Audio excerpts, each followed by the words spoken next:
Hello students, स्वागत है आप सबका कार्बन एंड कंपाउंड के नोमेनक्लेचर की शॉर्ट सीरीज में। सबसे पहले कुछ बेसिक समझ लेते हैं।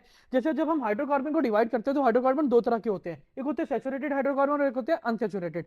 सैचुरेटेड का मतलब क्या है? कार्बन और carbon having single bond. Unsaturated का मतलब क्या है? Carbon and carbon having double bond. अब हाइड्रोकार्बन के स्ट्रक्चर किस तरह से होते हैं? ये चेन हो सकते हैं, ब्रांच हो सकते हैं, या फिर साइक्लिक हो सकते हैं।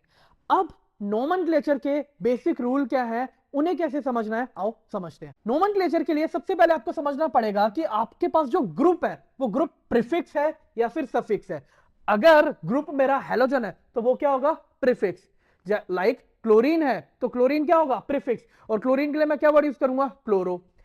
अगर फंक्शनल ग्रुप में जैसे मेरे पास आ रहा है alcohol, aldehyde, ketone, carboxylic acid, तो वो क्या होते हैं? सफिक्स।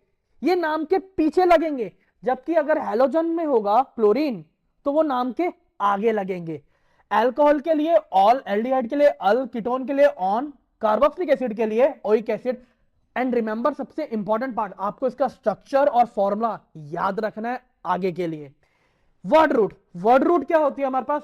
C1 है तो मिथ, C2 है तो इथ, C3 है तो प्रॉप, C4 है तो ब्यूट, C5 है तो पेंट, C6 है तो हेक्स। फिर हमारे पास आते हैं प्राइमरी सफिक्स। प्राइमरी सफिक्स हमें क्या बताते हैं कि कार्बन और कार्बन के बीच में किस टाइप का बॉन्ड है। सिंगल बॉन्ड होगा तो हम वर्ड यूज करेंगे एन, डबल बॉन्ड होगा तो इन, ट्रिपल होगा तो आइन। अब इसे किस तरह से इंप्लाई करना है हमने, वो हम देखेंगे आगे की नेक्स्ट वीडियो में, और समझेंगे कि किस तरह से नाम बनाए, स्ट्रक्चर बनाए, फॉर्मूला, एक्सेट्रा।